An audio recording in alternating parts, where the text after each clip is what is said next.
Thabaton lairik adu pukning sangna paringai matung lomdagi maki lengsu maduda tingmi nauna khangpai pairei tingmi nauna ise Thabaton na as khangpre khangi tingmi naw kaidori baisidi Thabaton makuta pairamba lairik adu pairamdri makuta mahakti leibak oina paiduna layammi Thabaton pungak ngakri tingmi nawgi mamittadi Thabaton adu ngasaidagi leibak kotuna sanaba dauna urammi Thabaton masana masang ngakjai hawjikta mahaki makutta lairik ama pairamba adu pairamdraba aduda mang oi ha oi Thabaton adu karino tawribasi haisi haingamda ngayakti samam nai Thabaton hairei tingminaw aido khongdrum maru khara hunge tawramani tingminaw na o aidi khangdabani isi adu isi nongsu mangsilakli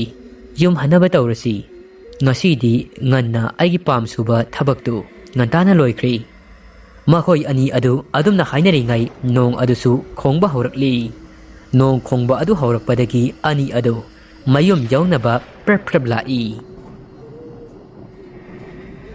Thabatongi masa adu haifam tafung khangjadi thajasi kadai thajaroisi kadai kaino masa aduda tafung khangdriba adu lairik adu kadai satkraba mamitta panguda uhalibra natragana tasingnamak mitrang oiriba zatla asumna makhalli mitrang oiragana kamdauba kanana magi mafamda karigidamak mitrang tawgadaba wakal khanna thaba adu mayum yawrakli mayum hek yawrakpaga ngaingamdabi amuba nongpuba laisil adu jam launa nongsu tharakli mahakna mayum yawrakpada mabe lairinu adu masa ingam ngamdabadauna lairami Thabaton mabe na masa ngamdaduna laiba adu mahaksu nungaisadi panthaba tawda chakumda sensinduna nomang khamana adu phutkri mabe lairinu adu arom laihau hawbadauna tawi thaba madugi khallubada wajai maben adu hidak mahi pithai hidak mahi adu pithakna saba yaba kaino thaurang tawkri samput kharasu aduk maputli sakum maduda lairang mapal aduda famna wakal kaya amadi adumak khalli mahaki hanna yengbada mabe natana laiti asumna maben adu amuk narakpa asi mahaki di thamoi kaikri nongliki makhol marak aduda sakum maduda ungduna lei adumna sakum maduda ungduna lairingai sagol khongbaki makhol ama tarai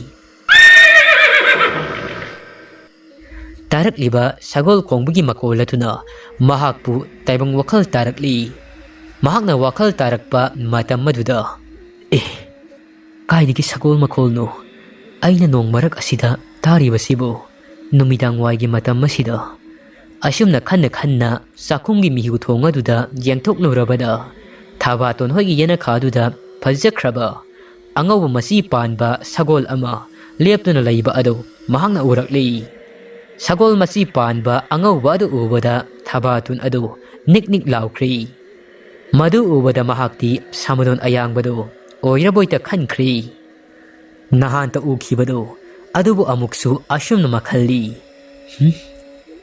Samadondi masapan mani adubu ngasi lakliba sagol asidi masapandi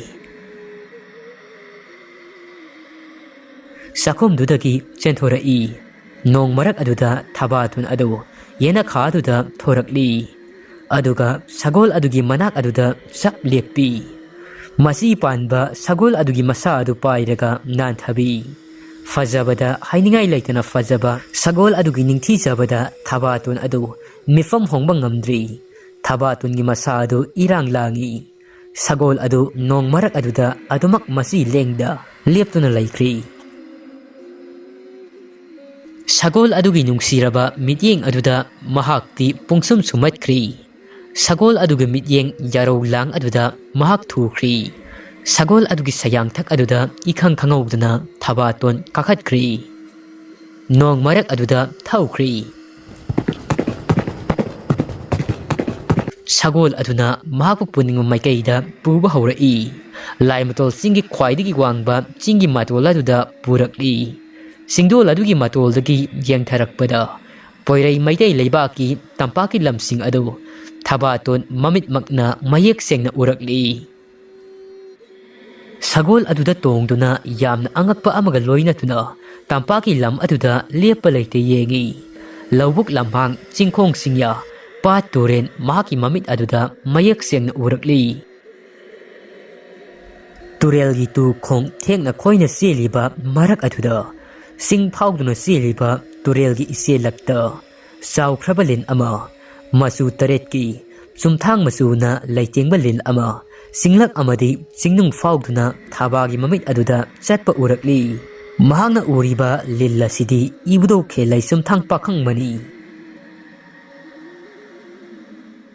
ibudo mahakna mamai adu mayana siksinduna mati fonglakli basigi maramdi poirei maitei laibak asi awa ana taragani haina khangali bani ibudo mahakna nong marak aduda ngasi ikang khangaudana mati fonglibasi Thabaton gi mamitta uhalibani Thabaton mamit ani adu lauthokuna yengkhri loibi singlak tamna tampak lamdagi thekna khoina lakliba ibudo pakhangba adu singlak phauduna laklaga Thabatona leiriba laimatol singi singdol laimatak tureldagi na tainafam mapa aduda yawraklaga ibudo pakhangba adu lil oina mathek thek tuna laklaga turel laija mapal aduda leplaga Thabaton gi mitmang adumaktada taibong mi amagi saklonda langkhri ibudo pakhangba adu leimatak turel gi hiden mata fabada leiba atongba nung amada leptuna mamai adu Thabatonda onsilaga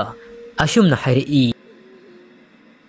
hai taibang inung yai saudabi imomo nangdi akaw porei san khraboiri loibi singlei bakta pongkhibana poirei maitei leibaki wari pumba asi wari singbul asi kaura boire ko napa laigi ahakpa napu laigi arubadi ainido imonga pukmen pangwinagi haiduna langoi mabu nahak tamna thakhibani misik mira pulta draba mafam masida nangbo kaurusu haiduna langoi mangolda thauda arubani haureibigi inkholda laisat tamlibi leirangu ngasi hayeng nongdamdi poirei maitei lamdagi maitei nupa masa kayama poirei tampak lamdagi lanchenak lagani nupi masa thokna thauna lingzen fudoklo nangdi maitei sanuni maitei sanu yumjau lairibi imana malem laisa oi moirang thangjingna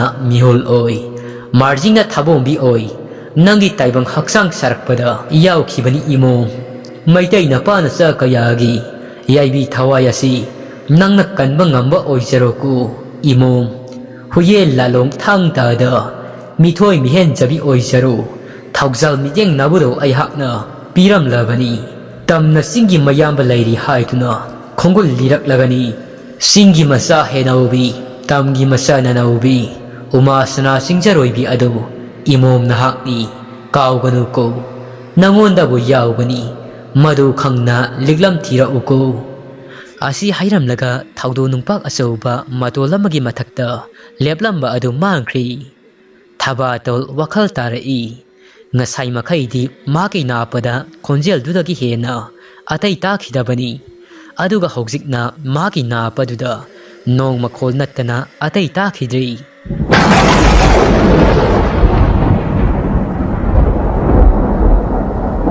nong marak aduda sagol sayang thak aduda adumak tongduna laikri ibudo pakhang mahakna hek mangkhibaga sagol masi pan basina mahakpu amuk hanna mayum tana purakli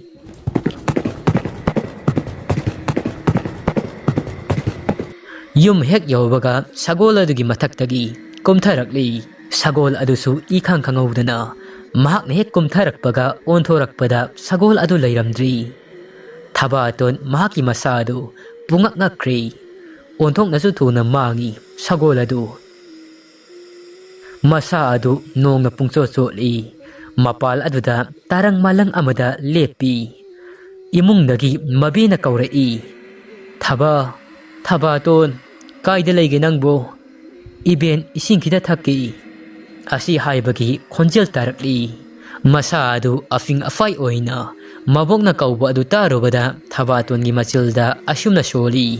Kaino aina wakal soirbi amagum tawriba thawng asibo aigi event masangamdi kaw makai manglangi ipak asida tawduna satpa wagai hi amada aibu itatatna handak maraksi lamjingduna pubadawna tawribasi taibang pana sida aisi tai onari karino aina ukiba singadabu mari mangla taibangla hairamliba singaduna karino thamoina hai pukning haiba thajo adubu wakhalnadi hai khudingmak asi aigi wakhalni wakaldagi thoklakpa ngaktani aina henjinna khanbadagi oirakpagi wari ngaktani nipaduna hairamliba singaduna karibu oiba loibi singi lairang aibu poirei tamgi lairang maitei chanuni masibu oibi yabra Thabaton mon khalli khanna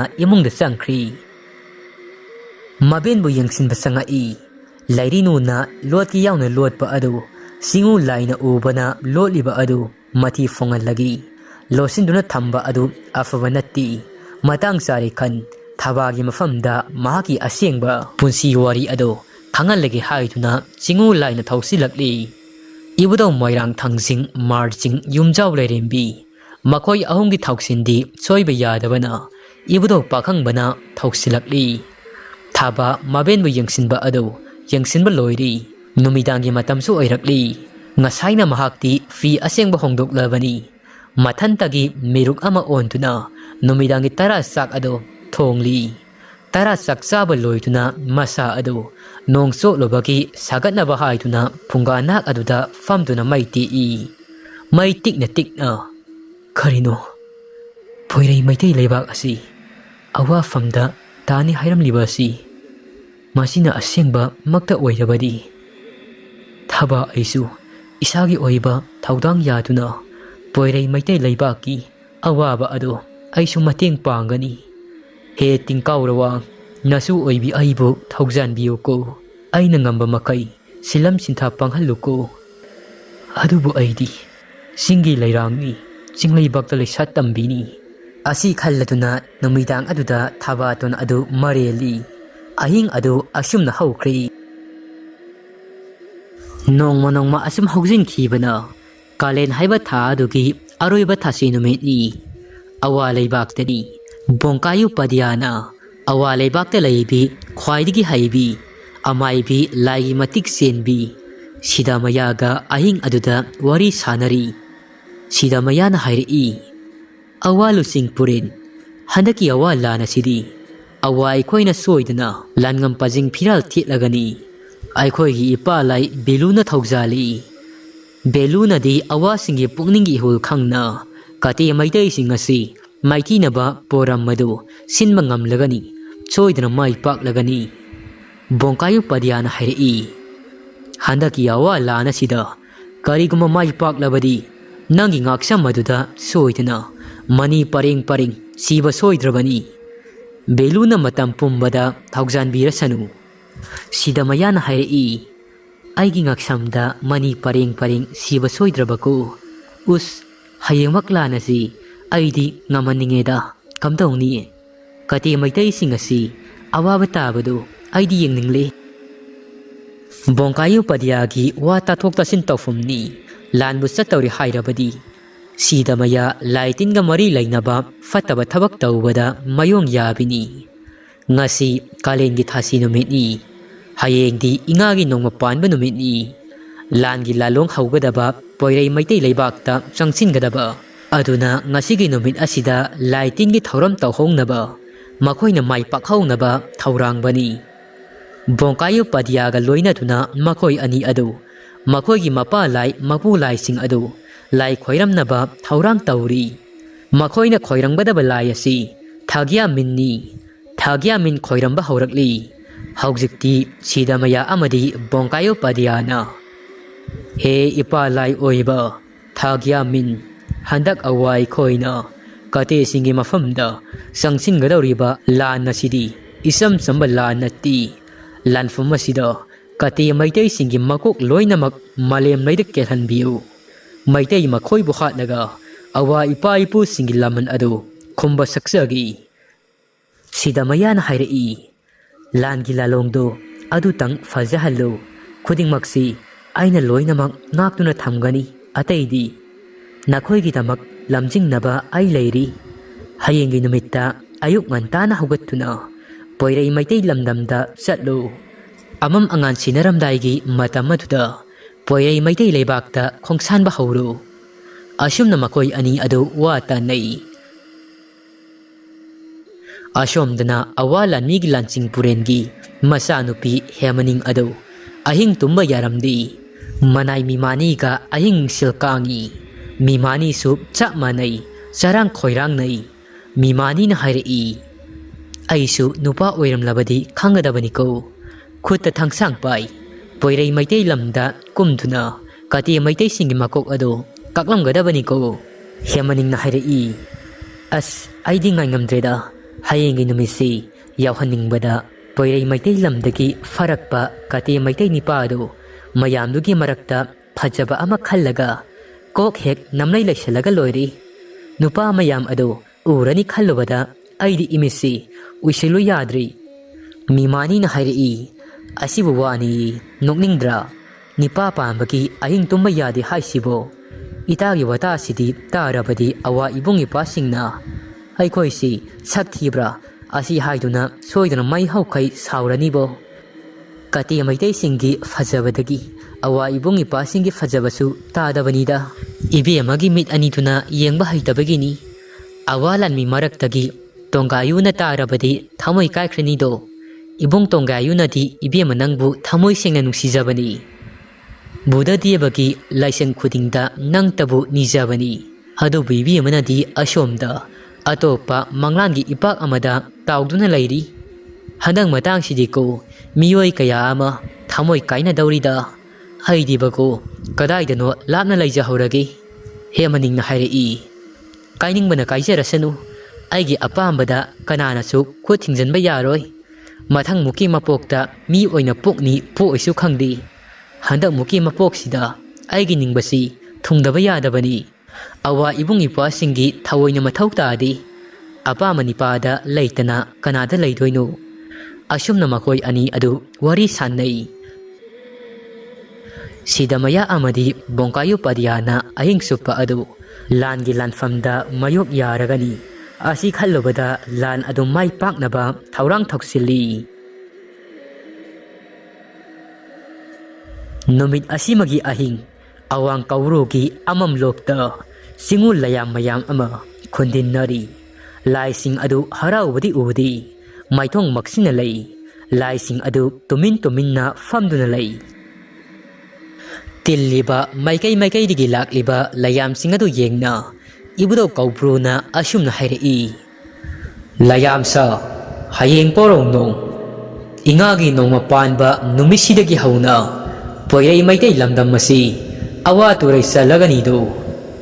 Kuraki ina lai saba, kaya masu sapong laklaganido.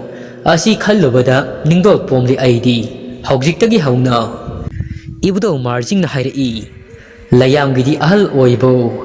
Taibang Puksel Amot Pasingasi. Afava Fataba, Handaki Lana Sida, Kaidok Haurasi. Afava Fataba Animak, Langday Narasi. Ibudo Tangjing na Amuk Hairi. Lanfumasigi Mapaltagi. Imom Thabaton su.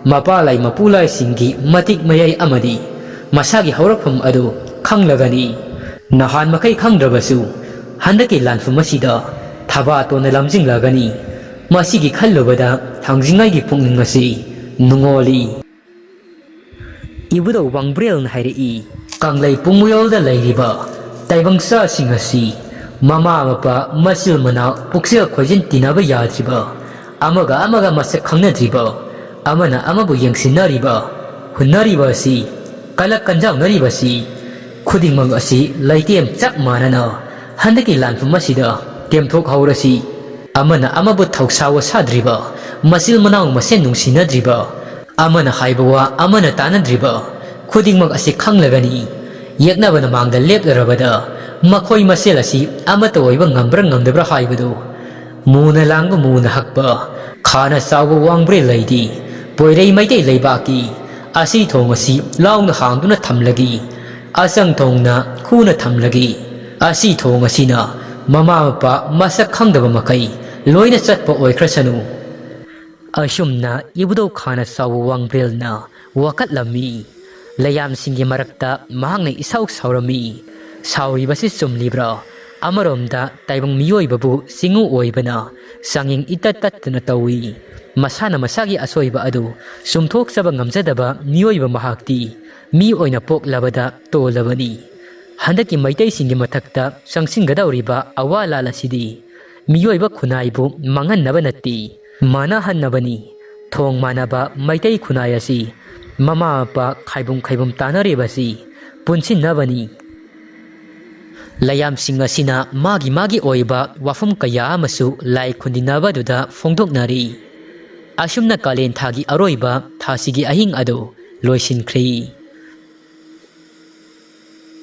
mathangi numitni amam ngal sinarakpa matam awalan mising ado bongkayu padiana lusing purel oituna ningthi turel lana poirei maitei leibak yaunaba loibi singrak phautuna kangphal amadi turel gi lambida lami sangu ado khongdoi ba haurakli maikai khudingda yam khraba awalan mi mayam ama kaksing sangu tinbagumna sandorakli mari sandorakli bongkayu padiagi makhada lansing purel kaya amasu magi khayokna tuna lanmi mayam ado poirei maitei leibak tamna landanaba khongdoirakli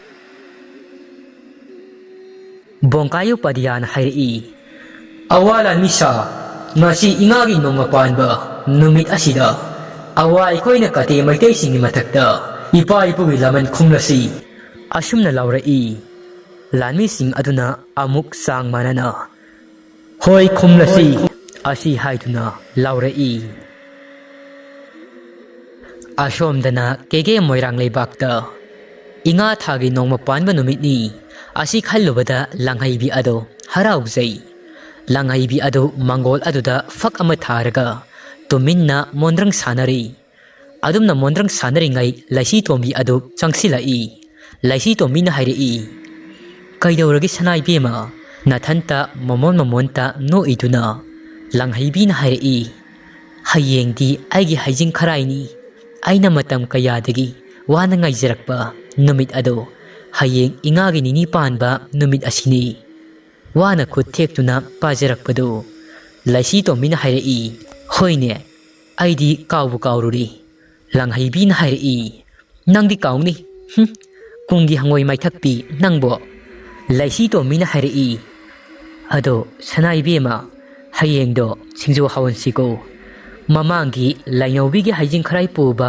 numitta suba singjudo haukhai charaga lainobigi simbala tuda i tho i yenglubada tinpha sairaga leiramba ado komprekta pakpa tinpha ado adudagi aidi singjuga loina khikhre singju hawansiko hayengdi singju hawtabasi mina thina ngangnabani sanai biamagi itai biama laihanbi tenaubi khajai bi hoidi wayamna petpi wayamna yamganbini adunako makhoi miyangi mamangda sang tadanaba honabiyuko ainadi ine leibak chawida thambo hera fajabado apira o hore nomidang wairam hairam labani horendi thamboksu leirani singju mayalsu suragani singju mayando surabadi singjugi thaurang tawba yare langhaibi na hairi haijing posu luhongbasu amuktani kege miya mamangda langhaibi aidi chopa yade aduna soptanaba nang khara fajana sillo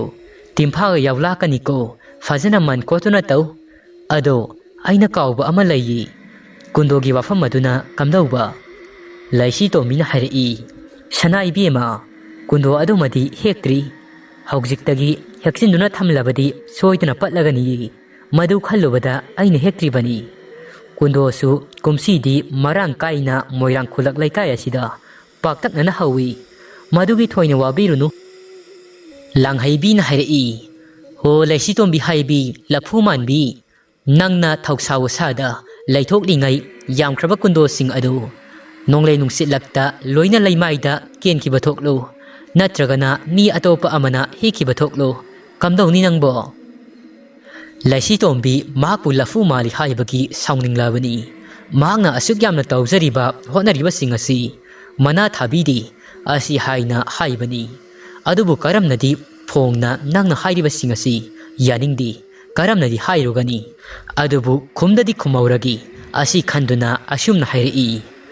Ho sanaibi ma haujikse nonglei nungsit sitpa hainau mapal saba tha sajibu tha natiye. Ingagi nungju matam sida kamaina kendoino. Asumna mapu manai ani adu wari kaya amasu sanai. Adu bo asomda kege ningthau mapari liglai khomba adu awa ipakta irak nari.